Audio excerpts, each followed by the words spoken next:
People will often say, I'm too young to start a business. I'm too old to start a business. I don't have the right skills. Now, let me be clear. Nothing as petty as age or skills should prevent you from pursuing your dreams. They say that everyone will have at least $1 billion idea in their lifetime. But in a world of unlimited possibilities, how do you select the right business idea for you? We asked the experts. Juan. Well, my past was franchising, right? So I was leading business owners already, teaching them how to grow and scale an organization. So that was my background. What helped me understand why I wanted to go build Cultivate, or why select that as my priority versus everything else in the world I could have gone and sucked my teeth into, was really I isolated the part that gave me the biggest amount of happiness. I actually had a business prior to Cultivate that failed massively.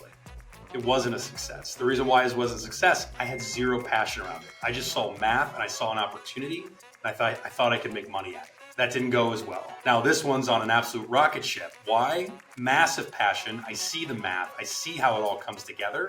And I'm out with my team, celebrating the impact that we make every day. Whatever you're doing right now, focus on the one or two things you are absolutely your superpowers and you're the absolute best at. And figure out if you're able to make that into a business. That'll give you your best shot for success. Chew. It was a process of elimination, failure, and also just really tapping into what feels right for me. Not many people know this, but before I started Ginni Media, I had an event management company called Bling. Terrible business model. I actually had a business plan for this, Anna, and it was one of those startups that failed because my only intention with that company wasn't it was to provide a great experience for people, but that was secondary to making money because I saw at the time events were booming in Melbourne for this particular community that we were serving. I thought, this is my chance to do the same thing. There was no real vision, mission, passion, or purpose behind that other than let's just make money. And we all know going through business school and going through starting businesses, if that's really the only incentive, you can really make some poor decisions financially and you can really recruit some people that probably aren't aligned to taking your business further. So that happened for me, and I realized very quickly in the 3 years that I had this company, I met lots of great people. I met lots of not so great people, and it just didn't work out. If you were to do the books, I lost a lot more money than I made, and I made a lot of poor decisions and brought stress into my life that really wasn't giving me the joy or the drive to continue. So I knew, okay, events isn't for you, Ginni. Elimination, I tried it. It's done. Thankfully, I had a full-time job, and this was a side hustle, so I was kind of okay financially.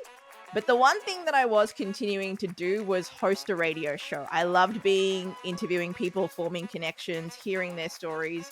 So I knew that would play a part in what I wanted to do because I did that so effortlessly and I would do that without question. I'd get up at 4:30 a.m., go to the radio station, do the breakfast show, and then be done with it. You wouldn't ever not see me do that. And then that's when I knew everything kind of aligned when I was like, okay, it's time to kind of take this to a full-time thing. There was passion there. I loved the storytelling aspect. I loved how people created things to serve or better civilization in some way.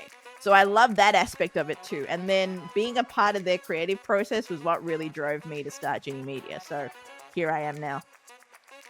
Tree.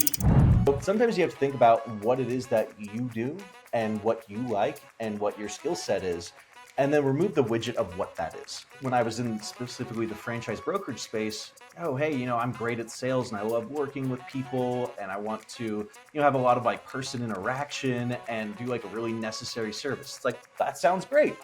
How about screen mobile door repair? Well, that's not what they were thinking of. But when you think about their ability to build a business in something that's necessary and involves a lot of work individually with people, it does check all those boxes. But if you take a step back and you're I wasn't thinking screen door repair, but it checks everything else, well, maybe you should go explore it because that could be a whole opportunity that you really cast aside because it wasn't the sexiest sounding thing or something that you had educated yourself about before. So you got to really be open to what's out there for yourself. Full. After 10 years in the advertising industry, I knew I was ready to go off my own and be my own entrepreneur. And it did come down to thinking about what specific industry did I want to jump into? Because being in advertising, having a business background, you can really do kind of anything. But one day I was online and I was served an ad for a bag of coffee, and I bought it within 30 seconds. I had completed my purchase. Now I saw the ad, thought, yep, this looks delicious, bought it, and was immediately like, ooh, can't wait to try that. And it was that moment that I realized, like, wait, oh, I could do this because I am the consumer. I have a deeper understanding of what's going on here, and I am the person that will convert for this ad. So that's going to serve me really, really well in the long run because it's something I'm interested in. It's something that I know how the mindset works of convincing someone to actually spend their dollars on this product. And then once I started digging into the research, the industry as a whole, and how far back the coffee industry goes, which is, it's not new. It really it made me more and more and more excited to be a part of something so global and so big and just, I don't know, so exciting